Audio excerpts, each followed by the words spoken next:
ಕರ್ನಾಟಕದಲ್ಲಿ ಮೊದಲ ಹಂತದ ಮತದಾನ ಮುಗಿದಿದ್ದು, ನಿಖಿಲ್ ಕುಮಾರಸ್ವಾಮಿ ಮತ್ತು ಸುಮಲತಾ ಅಂಬರೀಶ್ ಕಣದಿಂದಾಗಿ ಕಳೆದ 1 ತಿಂಗಳಿನಿಂದ ಸೂಜಿಗಲ್ಲಿನಂತೆ ಜನರನ್ನು ಆಕರ್ಷಣೆ ಮಾಡಿದ್ದ ಕ್ಷೇತ್ರ ಅಂದರೆ ಅದು ಮಂಡ್ಯ ಕ್ಷೇತ್ರದಲ್ಲಿ 80% ಮತದಾನವಾಗಿದ್ದು, ಈಗೇನಿದ್ದರೂ ಗೆಲ್ಲೋದು ಸುಮಲತಾನ ಅಥವಾ ನಿಖಿಲ್ ಅನ್ನೋ ಲೆಕ್ಕಾಚಾರ ಚಲುವಾಗಿದೆ. ಇದರ ನಡುವಲ್ಲೇ ಸಿಎಂ ಕುಮಾರಸ್ವಾಮಿ ಅವರಿಗೆ ಸಣ್ಣ ಅಳುಕೊಂದು ಶುರುವಾಗಿದೆ. ಅದೇನಪ್ಪ ಅಂದರೆ, ಪಕ್ಷೇತರ ಅಭ್ಯರ್ಥಿಯಾದ ಸುಮಲತಾ ಅಂಬರೀಶ್ ಅವರಿಗೆ ಕಾಂಗ್ರೆಸ್ ಪಕ್ಷದ ಚಲುವರಾಯಸ್ವಾಮಿ, ರೈತ ಸಂಘದ ಪುಟ್ಟಣ್ಣಯ್ಯ ಹಾಗೂ ಪ್ರಧಾನಮಂತ್ರಿ ನರೇಂದ್ರ ಮೋದಿ, ಡಿ ಬಾಸ್ ಅಭಿಮಾನಿಗಳ ಸಂಘ ಹಾಗೂ ಯಶ್ ಅಭಿಮಾನಿಗಳ ಸಂಘ ಸುಮಲತಾಗೆ ವೋಟ್ ಹಾಕಿ ಎಂದು ಬಹಿರಂಗವಾಗಿ ಹೇಳಿಕೊಂಡಿದ್ದರು. ಅಷ್ಟೇ ಅಲ್ಲದೆ, ಸುಮಲತಾ ಸಂಚರಿಸುತ್ತಿದ್ದ ರ್ಯಾಲಿಯುದ್ದಕ್ಕೂ ಕಾಂಗ್ರೆಸ್, ಬಿಜೆಪಿ, ರೈತ ಸಂಘ ಪಕ್ಷದ ಧ್ವಜಗಳು ರಾರಾಜಿಸಿದ್ದು ಅವರನ್ನು ನಿದ್ದೆಗೆಡಿಸುವಂತೆ ಮಾಡಿದೆ.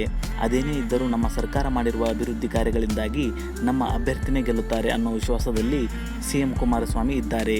ಅತ್ತ ಸುಮಲತಾ ಅವರು ಮಂಡ್ಯದ ಜನ ಸ್ವಾಭಿಮಾನವನ್ನು ಬಿಟ್ಟು ಕೊಡುವುದಿಲ್ಲ, ಗೆಲುವು ನನ್ನದೇ ಅಂತ ಹೇಳುತ್ತಿದ್ದಾರೆ. ಸಕ್ಕರೆ ನಾಡಿನ ಸಿಹಿ ನಿಖಿಲ್ಗೋ ಅಥವಾ ಸುಮಲತಾಗೋ ಏನಿದ್ದರೂ ಫಲಿತಾಂಶ ಬರುವ ಮೇ 23ರವರೆಗೂ ಕಾಯಲೇಬೇಕು. ನಿಮ್ಮ ಪ್ರಕಾರ ಮಂಡ್ಯದಲ್ಲಿ ಯಾರು ಗೆಲ್ಲಬಹುದು ಅನ್ನೋದನ್ನು ಕಮೆಂಟ್ ಬಾಕ್ಸ್ನಲ್ಲಿ ಕಮೆಂಟ್ ಮಾಡಿ, ಲೈಕ್ ಮಾಡಿ, ಶೇರ್ ಮಾಡಿ ಹಾಗೂ ತಪ್ಪದೇ ನಮ್ಮ ಚಾನಲ್ನ ಸಬ್ಸ್ಕ್ರೈಬ್ ಮಾಡಿ.